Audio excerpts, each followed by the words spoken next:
My listeners know I'm all about comfort and spending time in bed, whether I'm working, relaxing, watching movies, whatever. And it's gotten so much better with Buffy bedding. Buffy has the softest bedding on earth. The Breeze sheet set by Buffy, they're woven from eucalyptus, making it softer than cotton or linen. What I also love about Buffy sheets, I get hot during the night. Eucalyptus is naturally cool to the touch. It's research backed to be more breathable than cotton or linen and perfect for hot sleepers like me. Upgrade your bedding with the Breeze sheet set by Buffy. Go to buffy.co and use code RR for 25% off your first order. That's buffy.co, promo code RR for 25% off. It's the calm before the holiday storm. But you can prepare your e-commerce business for the holiday rush now just by using ShipStation. Whether you're shipping from your house or a warehouse, ShipStation can help you increase your profitability. Now, I love ShipStation, and that's what I'll be using to send your packages for the upcoming merch drop of See Some World. With ShipStation, you can manage orders, print labels, compare rates, optimize every shipment, and automate delivery notifications. Set your business up for holiday season success with ShipStation. Go to shipstation.com and use code RESPECT today and sign up for your free 60-day trial. That's shipstation.com, code RESPECT. Ladies and gentlemen, boys and girls, and those who don't identify as either, you are listening to Ratchet and Respectable from the Birds. I left New York yesterday. I got home last night after the longest train ride ever. Oh my God. It was supposed to take 3 hours. It took 4.5. Some mechanical something failure, like we sat on the train and didn't move. Very much enjoyed New York. I stayed at the Virgin Hotel in Nomad on 30th and Broadway. Might be my new favorite hotel. They put me on the 36th floor. I think is their top floor. They gave me a corner room, so I had a little more space than you might usually get in New York. But the views, some of the most beautiful views I've seen of the city. I could see sunrise on one side and sunset on the other. I slept with my windows open. I'm sure the people across from me could see me in all my Black American glory. I hope they enjoyed the view because I did. They had 4 days of looking at my ass. Hope they liked it. Loved New York. 4 days was just enough. I recorded, last Friday? I told you about going to see Rustin. On Friday, I got up. I met one of my, technically a friend. I call him my cousin, Jason. And I always make sure to spend a day with him when I go to New York. We do a good run through Brooklyn for old time's sake. I met him at the Brooklyn Museum. I was late as hell. I decided to take the subway because of the time of day. I figured it was faster than trying to take a cab. It's also $50 to get from Broadway and 30th to Brooklyn Museum. It used to be $50 to go from Brooklyn to 125th. I'm like, now $50 only gets you to 30th? Okay, New York. Got lost on the subway, which I was embarrassed as a former New Yorker. I lived in this city for almost 20 years, like literally 17 years. I have been dying to get to Brooklyn Museum to go to the African fashion exhibition, which was really, really, really good. Very comprehensive, very big. It took me maybe 90 minutes to get through the whole thing. That's how much stuff they have on display. Not just clothes, also accessories, but also influences on African fashion, like the end of colonialism for a bunch of countries all at the same time in the 1960s. Also big entertainers that popularized African fashion. A lot about wax prints and fabrics. It was really, really, really good. I would say they gave the African fashion exhibit the Dior treatment. Remember I went to see Dior at the Brooklyn Museum and I could not stop talking about it. I was like, this is one of the best fashion exhibits I've ever seen. The curators did an amazing job. I mean, obviously they can't capture everything, but they captured a whole lot. It's definitely worth a visit if you haven't been to see it yet. Also, there's a robe on exhibit in the African Fashion Museum. And I was like, are you serious? I bought that robe when I was in South Africa. It's a very expensive robe. It's like the equivalent of a Versace robe, but it's a South African designer. But literally the day before I left, I went and bought that robe. I went to my friend's house and she was still getting dressed when I got there and she had the robe on or a version of it. And I was like, I love that. Where is that from? You know, every time I go somewhere, I try to get like a piece of jewelry, piece of art when I can. a good piece of fashion, something that'll last a while, a good like artsy piece of fashion, not just something just to have something. But that's my piece from South Africa. But it was really on display in the museum. And I was like, seriously? Also at the Brooklyn Museum, my timing could not have been better. There's a Spike Lee exhibit that just opened, I want to say last week. Spike Lee has been safekeeping a series of treasures. He's a collector, which I don't think I knew, but I'm not really surprised by. But Spike Lee has been collecting or buying up everything of pop culture significance in his lifetime, everything that's had a great influence on him, a whole bunch of keepsakes from all the art that he's made, and he's made an extensive bunch, like the movies, the documentaries, all of that, and sports memorabilia. Anybody who knows anything about Spike Lee knows that he's obsessed with the Knicks for sure, boxing as well, baseball as a whole, but particularly Black athletes. So he has tons of memorabilia, Black musicians, tons of stuff. Everything from one of Prince's guitars, one that was shaped like a symbol, rare images of Black entertainers, Black icons from the 1960s.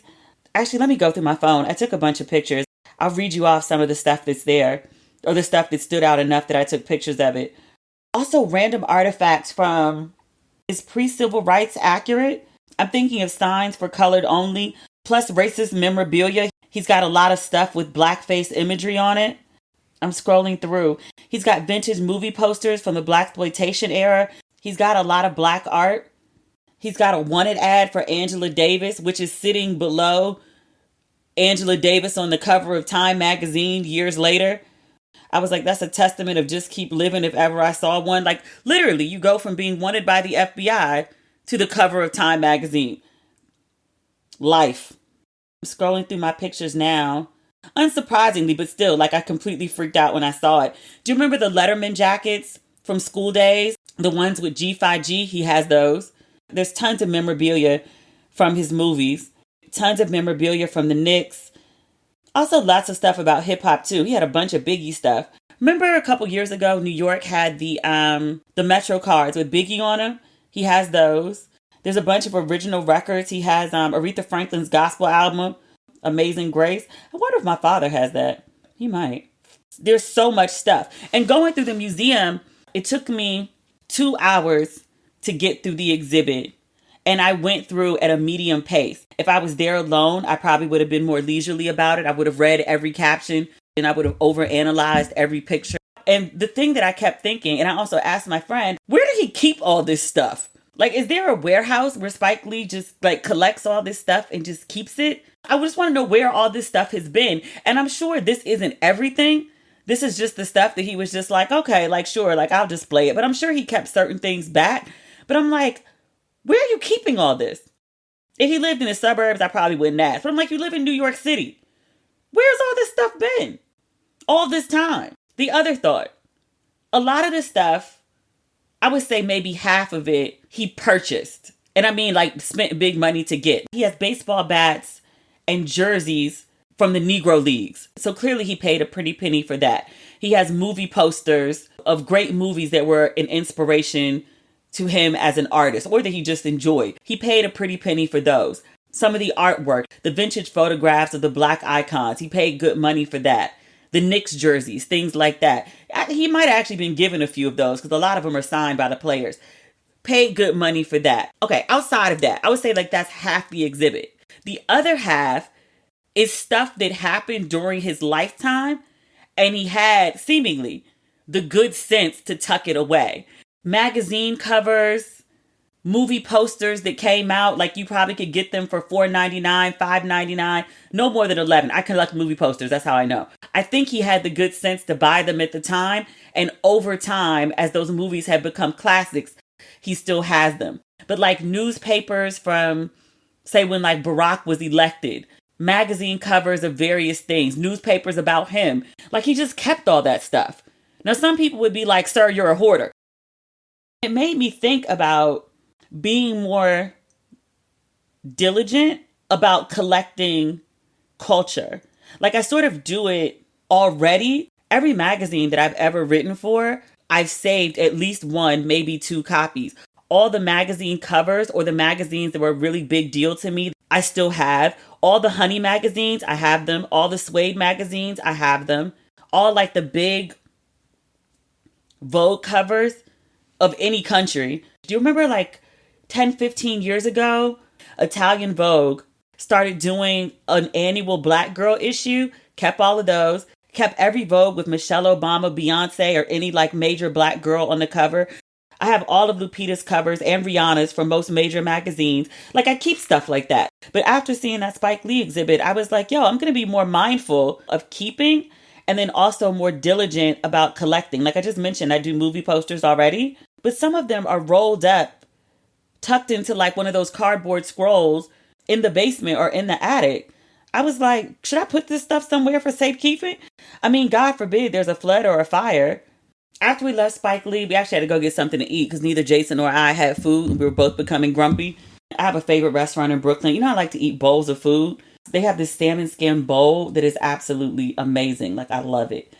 And they have this really good Caesar salad. I mean, everywhere has Caesar salad, but theirs is like, is it like a Caesar with kale?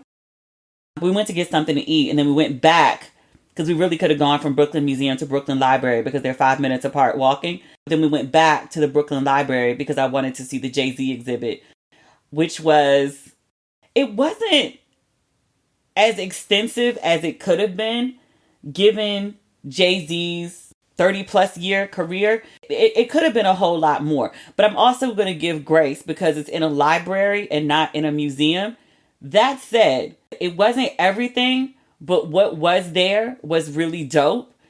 And it was inspirational as fuck. Like, I left the museum and I was like, actually I said to Jay and I was like, this makes me want to create dope shit. And he was like, more dope shit. Correction. And I was like, yes, thank you. Noted. I think he's been successful for so long. He's been disassociated from his origin story. I don't even mean like the drug dealing part. I mean, like, a lot of people consider him, especially my generation, maybe not so much the younger, but most people consider him the greatest rapper alive, right? He couldn't get a record deal. Like, the reason Rockefeller Records, which is the base of all his money, the reason the whole thing came into existence is because he was trying to get a record deal with all these other places. And they were like, we don't really get it. We don't see it for you. So he started his own thing. What if Jay-Z listened to the no's he got from record companies? What if he believed he wasn't good enough and was just like, well, fuck it, I guess I just keep selling crack. Then he's just, another crack dealer and he ends up dead or in jail because very few people walk away from that occupation. But I left there very inspired. I'm on this whole like resting shit. I was like, okay, what if we continue not to do the things that we're not excited about, which we probably have no business doing anyway? We as in me, myself, and I. What if we continue not to do the shit that we're not excited about that everybody thinks we should be doing? Is there anything that we're actually excited about that we actually could be putting effort for? Like, we're inspired, and what are we going to do with this inspiration? Can we channel this inspiration into something productive? We've decided that we can. So I would say announcement coming soon. It's in the comments of my most recent post on Instagram. Yeah, there's something coming. It's part of the reason I'm staying later in the country. But that's another story for another day. My listeners know I'm all about comfort and spending time in bed, whether I'm working, relaxing, watching movies, whatever. And it's gotten so much better with Buffy bedding. Buffy has the softest bedding on earth. The Breeze sheet set by Buffy, they're woven from eucalyptus, making it softer than cotton or linen. What I also love about Buffy sheets, I get hot during the night. Eucalyptus is naturally cool to the touch. It's research backed to be more breathable than cotton or linen and perfect for hot sleepers like me. And I'm not the only one who loves Buffy. Buffy products are consistently on best of lists. Architectural Digest and Glamour named the Buffy Breeze Sheet the best bed sheet of 2023. See for yourself why Buffy has over 50,000 5-star reviews. And if you don't love your Buffy sheets, there's a 50-night return policy on all orders with free shipping on returns and no return fees. Upgrade your bedding with the Breeze Sheet Set by Buffy. Go to buffy.co and use code RR for 25% off your first order. That's buffy.co, promo code RR for 25% off. Well, folks, spooky season is here. So I made myself a little classic horror movie playlist on Netflix. Halloween, Nightmare on Elm Street, Hereditary.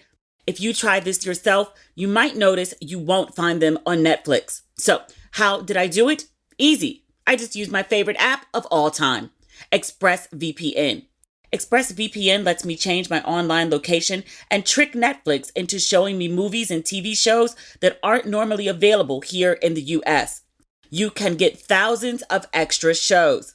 Like last week, I watched the original Scream movie on Netflix. It was so easy. I just opened up ExpressVPN on my TV, switched my location to Canada with one click, then hit refresh on Netflix, and it was there. If I didn't have ExpressVPN, I'd have to subscribe to another service or rent it on Apple or Amazon. But since I got ExpressVPN, I've saved over $50 a month just by using my Netflix subscription to watch whatever I want. And it's not just scary movies. ExpressVPN's got nearly 100 different countries to choose from. So I've done a lot of exploring on Netflix, and these are my recent finds. Number 1, all the Lord of the Rings on Australian Netflix. 2, the original Top Gun on German Netflix. And 3, Parasite on Korean Netflix. ExpressVPN works on everything: phones, laptops, tablets, TVs, and it's not just Netflix. ExpressVPN works with pretty much all the streaming services: Disney Plus, BBC iPlayer, Shudder, you name it. So get your money's worth and get these 3 extra months of ExpressVPN for free when you go to expressvpn.com/ratchet. That's EXPRESSVPN.com/ratchet. expressvpn.com/ratchet. Support for today's episode comes from Jeannie Kane. Perfect timing, honestly, because fall is on its way and my wardrobe could definitely use a refresh. Jeannie Kane is a California brand through and through, and their staples make getting dressed easier than it's ever been before. Think minimalist and effortless, but totally refined. From luxurious cashmere sweaters and iconic accessories to elevated versions of all your everyday basics, Jeannie Kane is here to help you live your best season yet. Now, I love Jeannie Kane. I'm obsessed with their Flynn cashmere sweater. It's the perfect everyday V-neck. What I love most about Jeannie Kane is their collection is designed so intentionally. You can style pieces together without a second thought. And I love to pair Jeannie Kane sweaters with everything from classic denim to a simple slip dress for a look that's effortless and so easy to put together. Find your forever pieces at jeanniekane.com. Our listeners get 15% off their first order when you use code RATCHET at checkout. That's 15% off your first order, JENNIKAYNE.com. Promo code RATCHET. Let getting dressed be one less thing to worry about. It's the calm before the holiday storm. But you can prepare your e-commerce business for the holiday rush now just by using ShipStation. Whether you're shipping from your house or a warehouse, ShipStation can help you increase your profitability. Now, I love ShipStation, and that's what I'll be using to send your packages for the upcoming merch drop of See Some World. With ShipStation, you can manage orders, print labels, compare rates, optimize every shipment, and automate delivery notifications. It makes my shipping life so much easier. Also, you can get discounts of up to 84% off USPS and UPS rates. Over 130,000 companies have grown their e-commerce businesses with ShipStation, and 98% of companies that stick with ShipStation for a year become customers for life. Set your business up for holiday season success with ShipStation.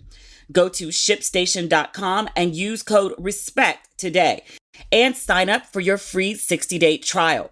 That's ShipStation.com, code RESPECT. Also, while I was in New York, went to 2 Broadway shows on Saturday. I checked the weather before I went. I saw Saturday was going to be a rainy day in New York. I was like, I hate rain in the city, but nevertheless, I'm headed to New York. So I tried to figure out what to do indoors. So I went to see Pearly Victorious. It's a play from, I think, the 1960s, maybe 70s. It's written by Ossie Davis. It's called Pearly Victorious. Actually, that's not the full title. Pearly Victorious, a non-Confederate romp through the cotton patch. Now, to hear this title, you'd be like, girl, what? Look, it's written by Ossie Davis. It's starring Leslie Odom Jr.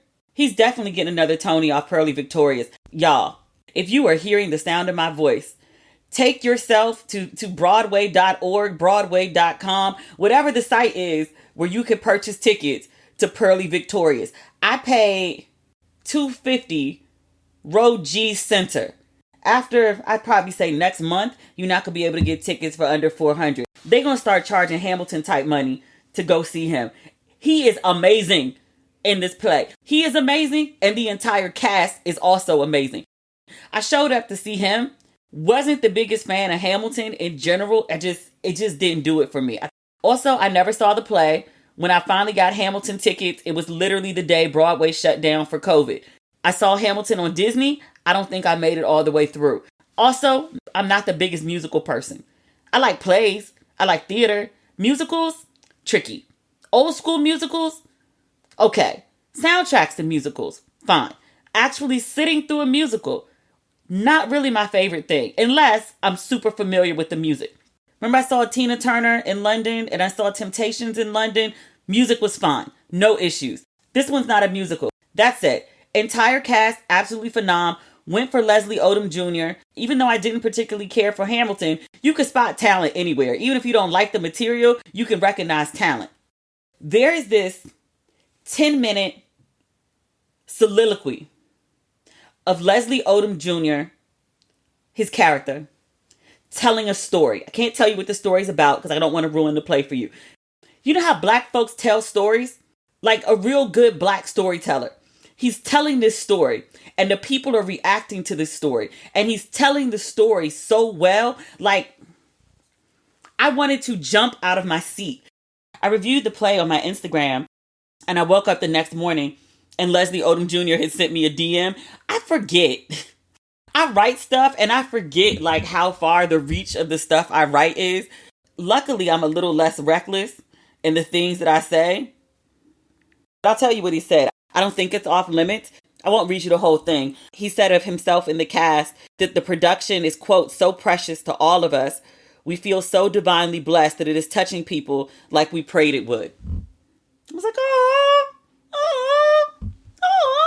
You could just tell that the man is in his purpose. Like there's good acting and then there's this. It was so amazing to watch. And then I went and got something to eat. Hillstone, formerly Houston's, because they used to have one in DC and they don't have one anymore. When I was in college, my mother used to pick me up every Friday sometimes. And we would go to Georgetown to go shopping and eat at Houston's. It was our mother-daughter thing. She didn't work on Fridays. And I made my schedule so I didn't have classes on Fridays. But that was like our thing. But then they got rid of Houston's. Like there's no Houston's in the whole DMV area. I think the closest one is in Jersey. There were two in New York City. One of them closed. The one on 50th Street. But I went to Houston's. It was like 4 o'clock on a Saturday. They're talking about the wait's an hour and 45 minutes. If you don't get the fuck out of here. I mean, the food is good. It ain't that good. Ain't no hour and 45 wait good. So I sat at the bar. I had my veggie burger with no bun, honey mustard drizzle. Speaking of chain restaurants, Houston's counts as a chain, right? Y'all been following this story about the girl who wouldn't eat at Cheesecake Factory? I saw a little bit of the video because everybody and their mother was talking about it. Apparently, this woman goes on a date. I think it's a first date. She's an hour late. He had reservations for another restaurant. So they were like, well, no, the reservation's canceled. Go feed yourself elsewhere. So the guy was like, well, look, reservations are canceled. I know you're hungry. We still got to go on this date. Let's just go to Cheesecake Factory. So in the video, which God, I hope it was a skit. I hope no one is this obnoxious. They pull up to the restaurant. He gets out the car, comes around to open her door, and she won't get out the car. She's like, look at me. I am not the caliber of woman that you take to Cheesecake Factory. Like, how could he? She was really upset. So the guy was like, hey, are you not getting out of the car? The guy wasn't black either. Because I feel like if she carried on like that with a black dude, he would have shown his ass a little more. The guy was actually really sweet. But he was like, are you really not getting out of the car? And she was like, no, I'm not getting out the car. And he was like, what seems to be the problem? And she was like, I don't eat at Cheesecake Factory. He's like, what's wrong with Cheesecake Factory? After that, like, I was just done. And I was like, you know what? Everybody is entitled to have their standards, to eat where they want to eat, to not be impressed by things that they are genuinely not impressed with. I take no issue with that. If she don't eat at Cheesecake Factory, then she shouldn't eat at Cheesecake Factory. I think there's a decent way to handle situations like that and speak to people. And this isn't even on some like pick me shit. I'm not saying just be happy a man asked you out. You don't want to go to the place, don't go to the place. If the place is beneath you, then it's beneath you. Fine. But I'm just like, I don't understand why she didn't tell the man, can we go somewhere else? Suggest another place that you like to eat at? Or why she didn't just say, hey, not a big Cheesecake Factory fan. Maybe we could reschedule the date for the original place. But like, I'm not really, trying to do Cheesecake Factory. I saw no need. That's why I was hoping it's a skit. I saw no need to put the man in a skit and embarrass him like that. Like, he didn't curse you out. He didn't treat you bad. It's not like he tried to take you to like drive through at Wendy's or some shit. He didn't try to play you. Like, he tried to feed you because you were late and y'all missed the first reservation. I was like, please let this be a skit. Please let this be a skit. Maybe I'm a bird because I like the Cheesecake Factory. I came home today from the eye doctor. My mama had avocado egg rolls sitting on the counter and I was like, my girl, go mom. I was like, did you get shrimp bistro pasta? And she was like, what? I said, my order. It's like avocado egg rolls and shrimp bistro pasta and like cookie dough cheesecake. And so she was like, oh, you've been gone. I forgot. I think she's a little testy with me. My Broadway day was something typically when me and my mother, this is like when I was like a kid, me and my mom would either drive up or take the Amtrak to New York for the day. And we would go shopping, get something to eat, go to a Broadway show and come back. Get something to eat was always at Houston's. Like, that was our spot. I text my mom after I saw Leslie Odom Jr. and was like, oh my God, this play is like amazing. And she was like, you went to Broadway?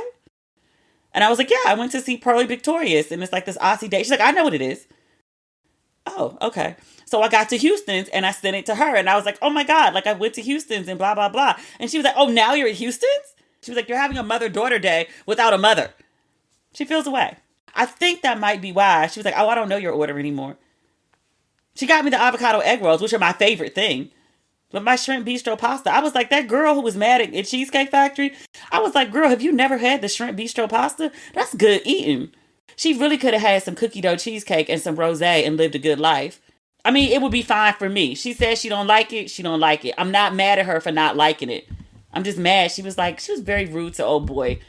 If he act like a dick, match energy, no issue. But he was really sweet. And I was like, I don't see a need to be rude to people when they're really sweet. I ain't saying you got to eat the Cheesecake Factory. I'm not saying you got to go on a coffee date, which I don't advocate for. Just whatever. I think that's cheap. But if you want to go. That's just my thing. That's my line in the sand. I don't coffee date. You want to get to know me? We can have a phone conversation. You want to get to spend time with me? Ask me on a proper date. Men who are actually like remotely into you, who actually want to get to know you, have no issue planning a date or spending money on you. They like it, in fact. I could tell you about some things, but I had to stop talking about the people I date to y'all because people just run and make all sorts of wild, grossly inaccurate assumptions. And I'd be like, where y'all get this shit from? Y'all be watching too much Tyler Perry or some shit. It ain't no damn coffee dates. They actually plan shit. Or they just tell me to plan it and they pay for it. The niggas that ask you on coffee dates don't really like you. Just FYI, they're wasting their time and yours. Stop dating people who are only mildly interested. You'll have less experiences, but the ones that you have will be of higher quality. That's my big sis, older cousin, auntie advice that I'm giving today. Oh my God. Sidebar.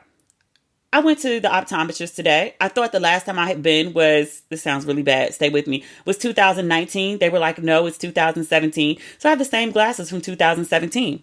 I get there. There's a young black woman who does like the pre-test, the one where they blow the puff in your eyes, all of that stuff. She says, do you have your glasses with you today? And I said, in fact, I do. So I pulled my glasses out of my purse and she said, what are these?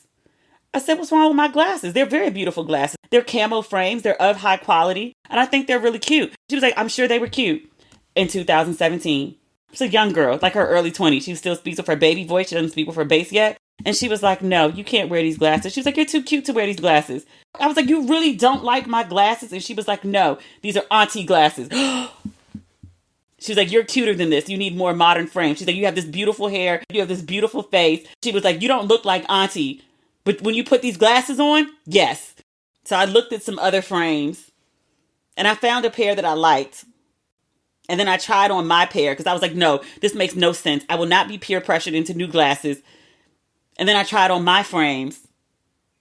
And I was like, oh, they look a little Oprah Gale-ish. And there's nothing wrong with Oprah and Gayle. I just don't want to have the style of like a 60-something-year-old woman. Oprah and Gayle are old enough to be my mama. They are very fashionable and lovely women. They look very age appropriate and very beautiful. So I bought new glasses.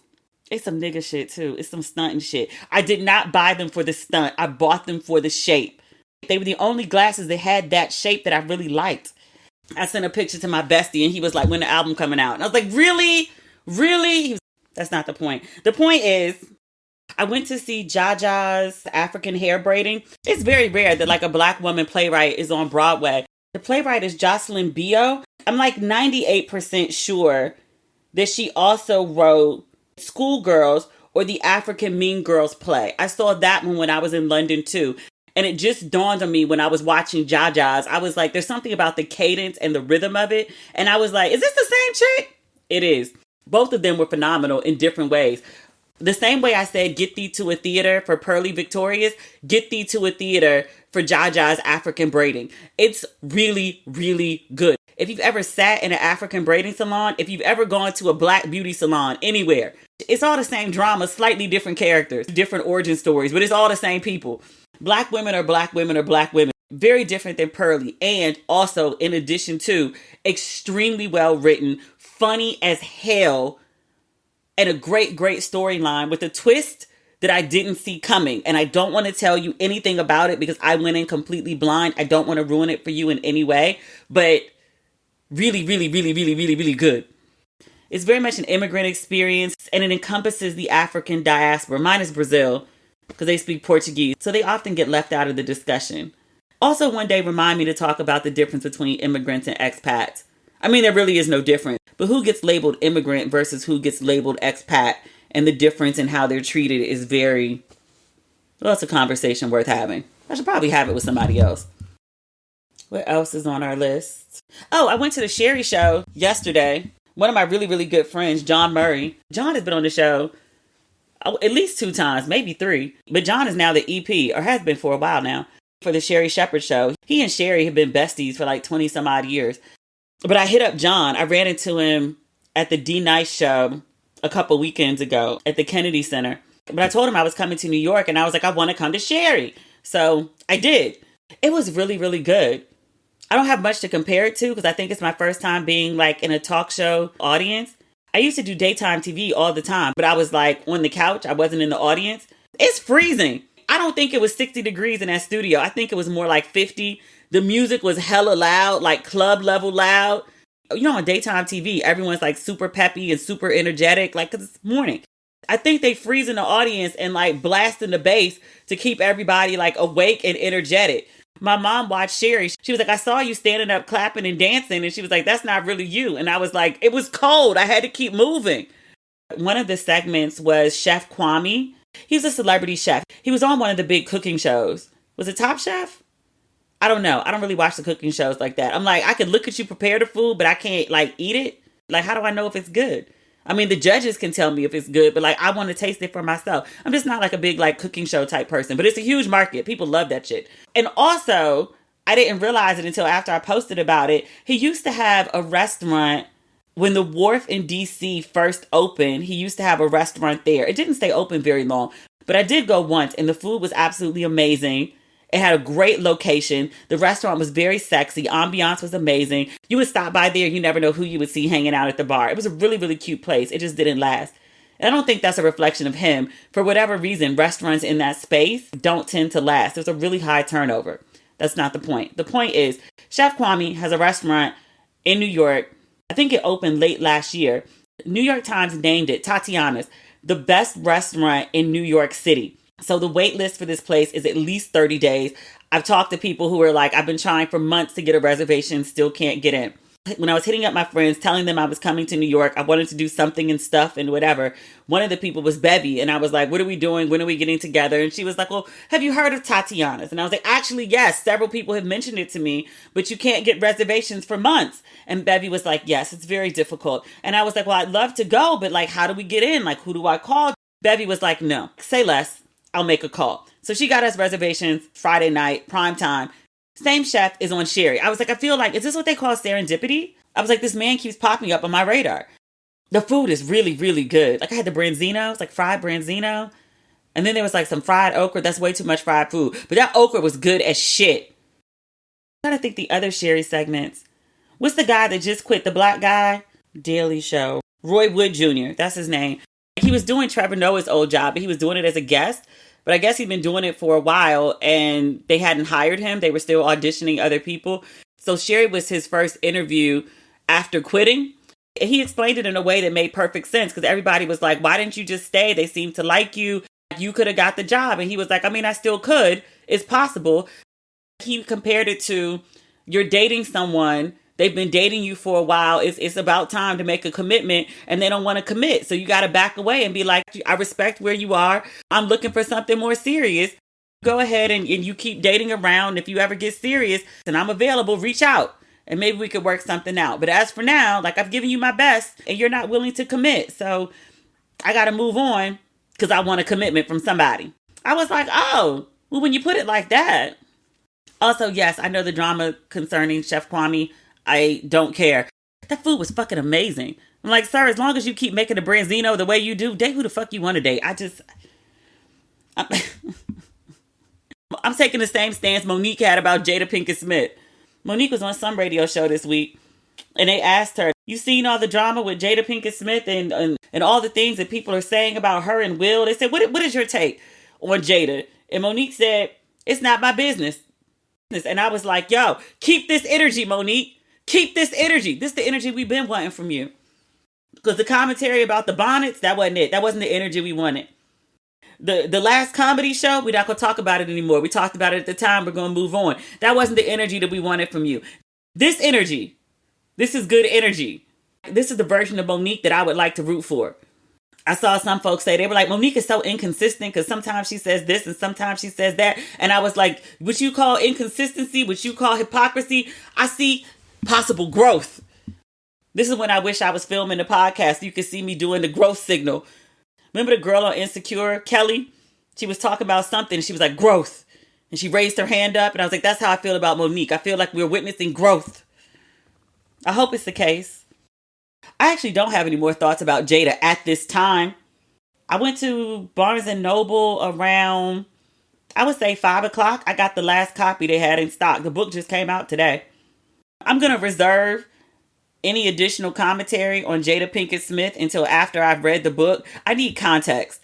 Also, I want to know what else she has to talk about. Because, I mean, this is the case whenever anybody does promo. You talk about the salacious things that get people to pick up the book. It's no different than a trailer from a movie. They're going to give you some big scenes, a lot of drama to get you to tune in. This is basic promo 101. But I want to see like what else Jada has to say. The book is fat. It's 403 pages. I imagine all of them can't be about her marriage to Will and her dealings with Tupac. I imagine there's much more to her life than those two things. So I want to read it and see what else she has to say. I may dedicate a full episode of the podcast to this book. I'll make a decision after I've read the first 100 pages. No promises. I should also add that Monique, it's important to know your blind spots. I feel really good that Monique is learning hers. It's taken a while. All of us learn at different paces. Monique has overshared or shared, because I feel overshared has bias to it. I'm not trying to be biased in this moment. But Monique has shared about her marriage before and some of the ongoings with her and her husband. The marriage was open. The marriage was closed. Monique has talked about her sexuality and things like that. You know, Monique is not a lot of people's favorite either.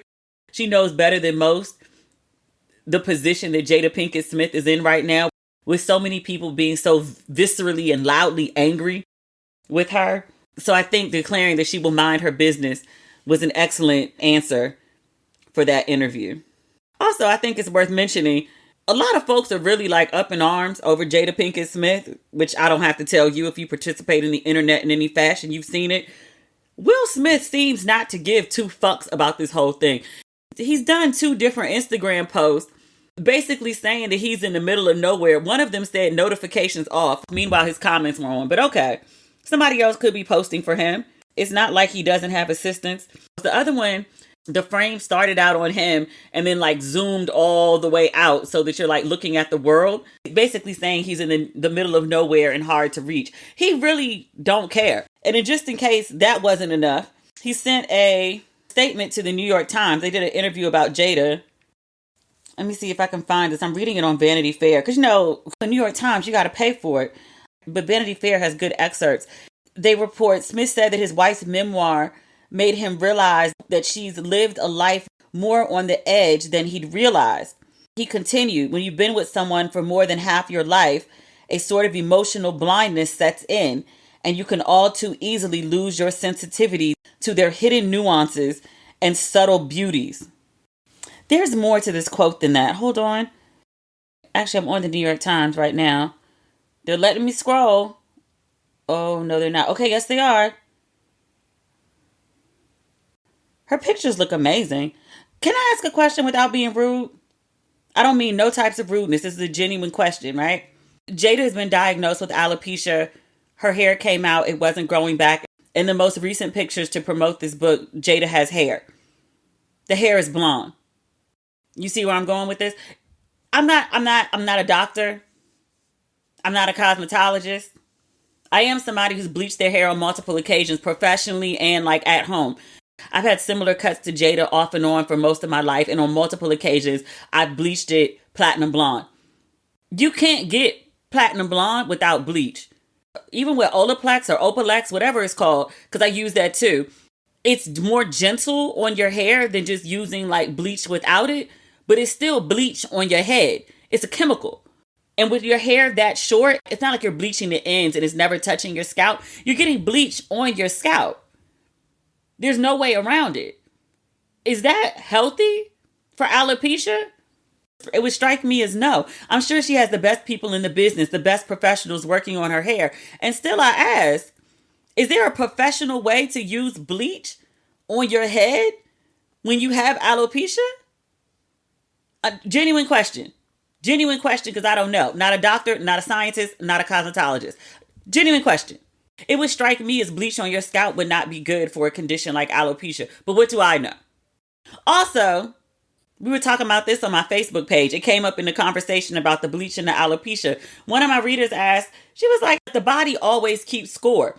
I wonder if Jada releasing this memoir and getting all this stuff that they've been keeping and hiding and pretending and facading and all of this, I wonder if that has anything to do with the alopecia.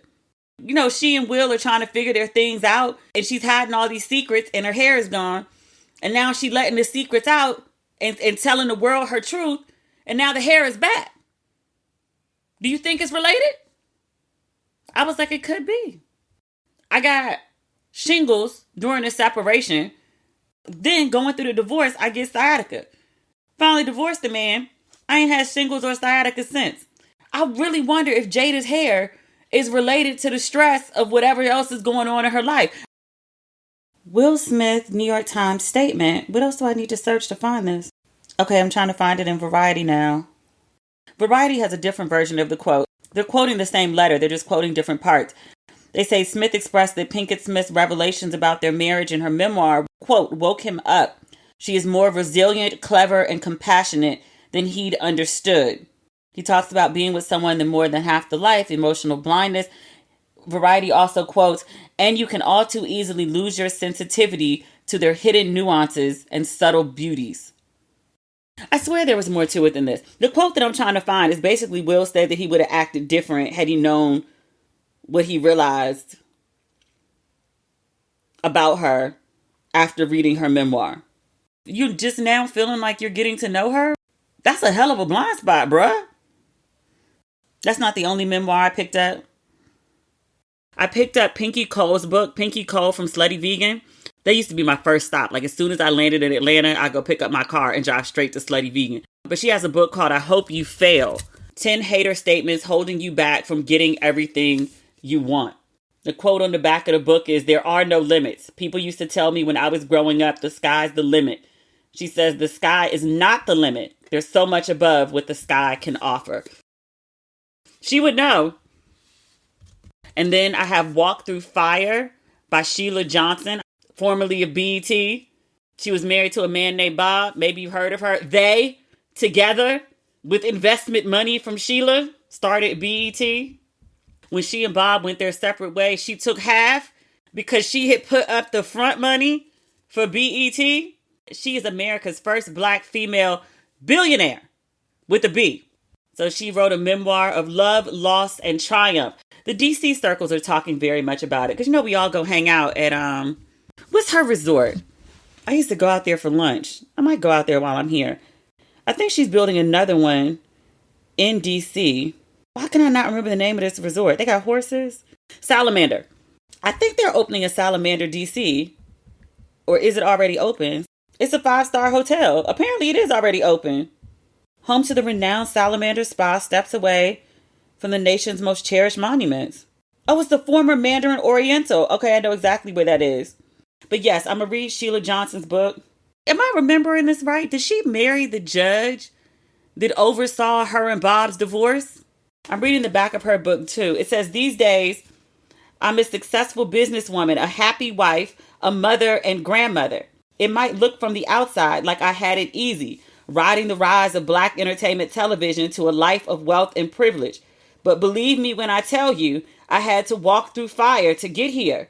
And after many years of staying silent, oh dear, I'm ready to reveal how it all went down, in hopes that my story might help other women who find themselves facing the fire too. Now I know a little bit about how it all went down. There have been DC stories for years.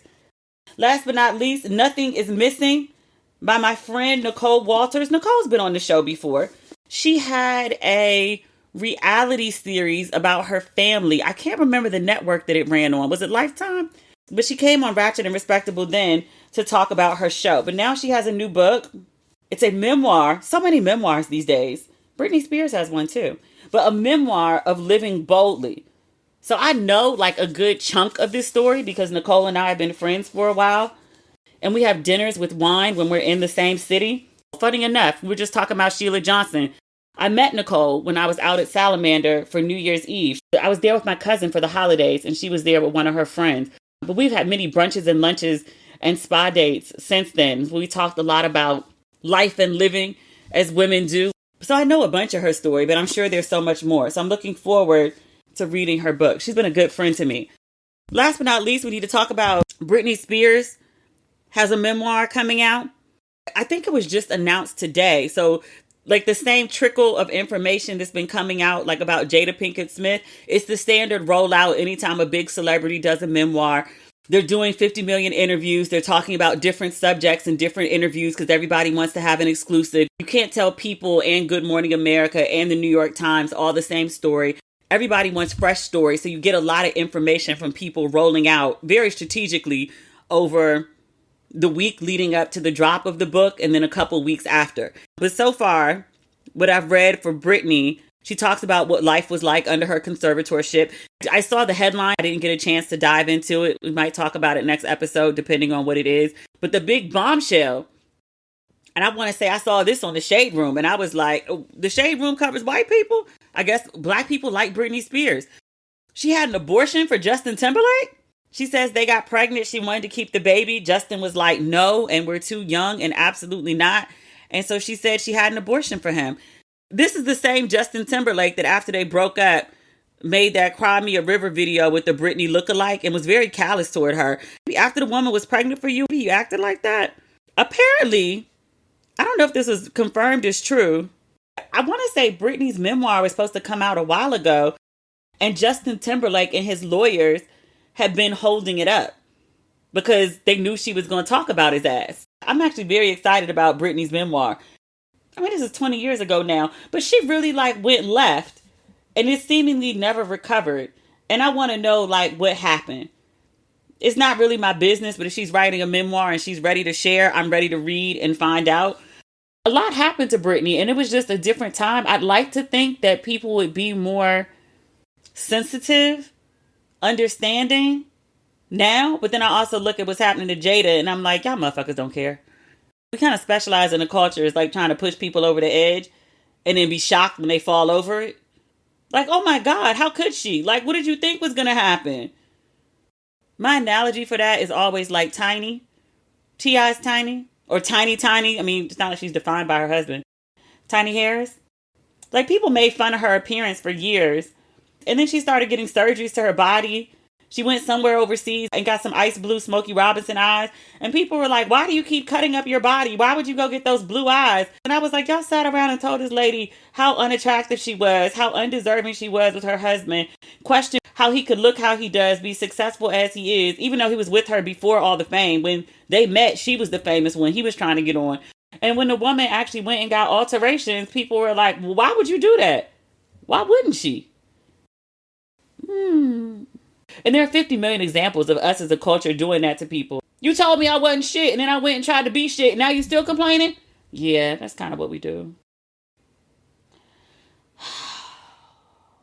Jada, I'm not going there. Y'all get mad at people for getting divorced 24/7, complain all the time about women taking half. The woman ain't getting divorced, the woman ain't trying to take half. Motherfucker still complaining. Okay, now I'm done. I'm going to read the book. I'll have more to say next episode, and I'll make a decision about whether we're going to do a whole episode on the Jada book. So if you're planning to read the Jada book, if you have not already picked up your copy, done your Audible, everybody doesn't like to flip a page. I like to write in the margins. That's just my thing. Of the 4 books that I bought, we're going to start with Jada. So at least the first 100 pages by Tuesday. I'll put it at the end of the episode. So if you don't finish, I won't give spoilers and you're still able to enjoy the rest of the episode. Deal? Okay. We'll be back. I said Tuesday, I meant Friday. Lord God, I need a nap. Friday. 100 pages by Friday. I'll put it at the end of the episode. Okay? All right. Talk Friday. Not on Tuesday. I mean Tuesday too, but talk Friday first. Okay, I'm going to edit and sit under the steamer because it makes my hair stay curly. Okay, bye.